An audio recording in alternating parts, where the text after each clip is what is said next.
Champions League again. This is match day 4 in the Champions League. The 4 groups that played on Tuesday. I'm going to run through the results and update the tables for you.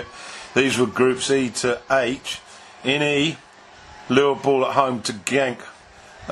Pretty disappointing game, I felt. Liverpool edged it by 2-1, but were hardly impressive.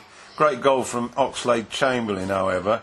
The other match in Naples, and a 1-1 draw. Equally lacking in too much excitement. How does that make that table look then after 4 games? And of course 6 in all. Liverpool are on top now with 3 wins and a loss, 9 points. Napoli unbeaten but 2 draws and 2 wins, 8 points. And Salzburg are on 4 points. Genk are out of it. So to Group F, Barcelona, Slavia, Prague. Oh, it ended up as a goalless draw. Barca missed a host of chances. Slavia looked good in places. Much better than one expected. The other game was played in Germany at the Borussia Dortmund at home to Inter Milan, and Inter Milan went in at half-time 2-0 up, but the Germans fought back and eventually ground the Italians down and edged it by 3-2. So that leaves Barca on 8 points, Dortmund on 7 and Inter on 4, with Slavia out of it. To Group G now, Lyon at home to Benfica. They were far too strong for the Portuguese. 3-1, the final score for Lyon. Memphis Depay, great goal.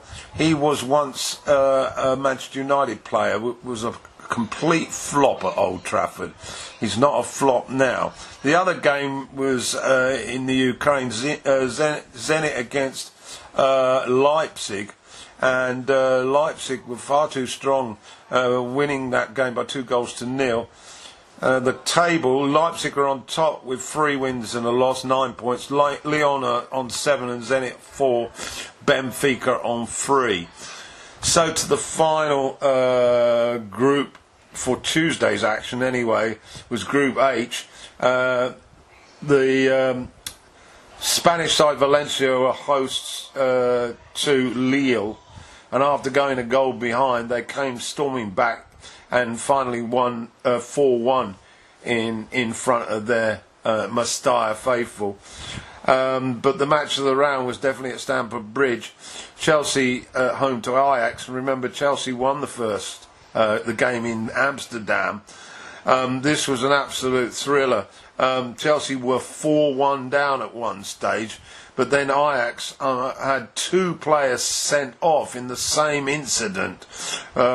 One was for a reckless challenge, and the second, it was for an innocuous effort. But as a result, 2 Jorginho penalties and a rally by Chelsea, and they managed to get a point by making the final score Chelsea 4, Ajax 4.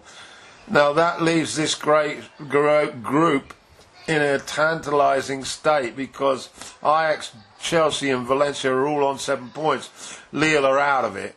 The next match day we'll see Chelsea playing Lille, and they have Valencia last. Remember, they lost to them. So that's the Tuesday's matches. I'll be back tomorrow with Wednesdays. Okay, it's match day 4.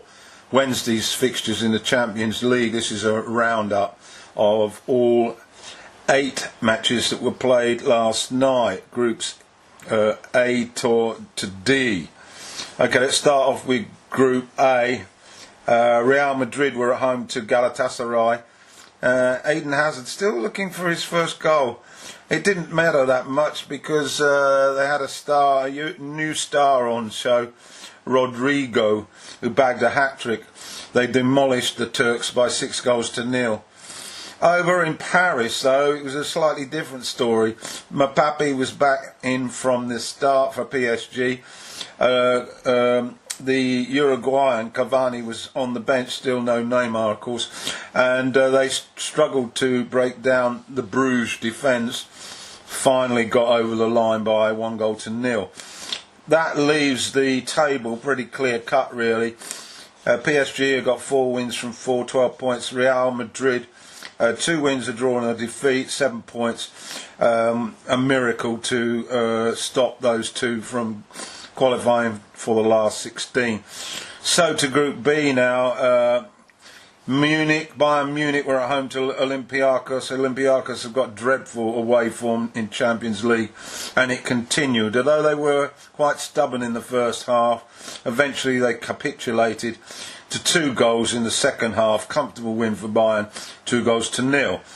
Over in Belgrade, Spurs were the visitors. They demolished Red Star in a couple of weeks ago at home.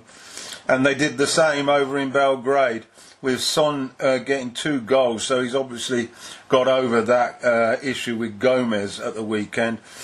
Spurs running out winners by 4-0. The tables were Bayern 100%, 12 points. Spurs now solidly in second with 7. And Red Star are on 3. But hardly likely to pressure Spurs. So into Group C, Man City went to the San Siro, where at Atlanta they actually play their Serie A 50 kilometres away, but they went to the San Siro to get the bigger crowd. Well, it was a small crowd. But Man City in town. Man City struggled to beat Frank. They got an early goal, but then they got pegged back 1-0. And in the end, they were a bit fortunate, particularly after their goalkeeper was given a red card for a foul outside the area.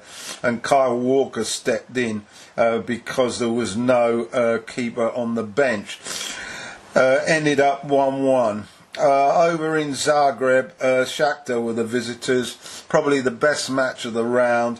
Zagreb were 3-1 up as we hit injury time. Shakhtar got 2 late goals to force a draw.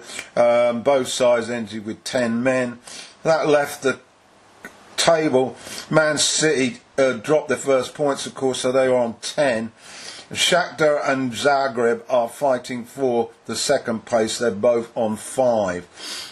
And so to the last group, Group D, Juventus travelled to Moscow, and they really did look poor. They really struggled against a really average Lokomotiv Moscow team. They had Ramsey starting. Ronaldo just wasn't firing effectively, and they really managed to pull out a 2-1 win, but they were hardly at their best.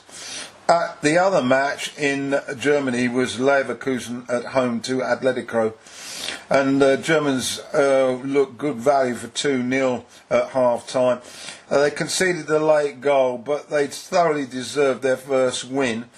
And so the table, Juve on 10 then, Atletico slipped to 7, and 3 points each for the Leverkusen and Lokomotiv.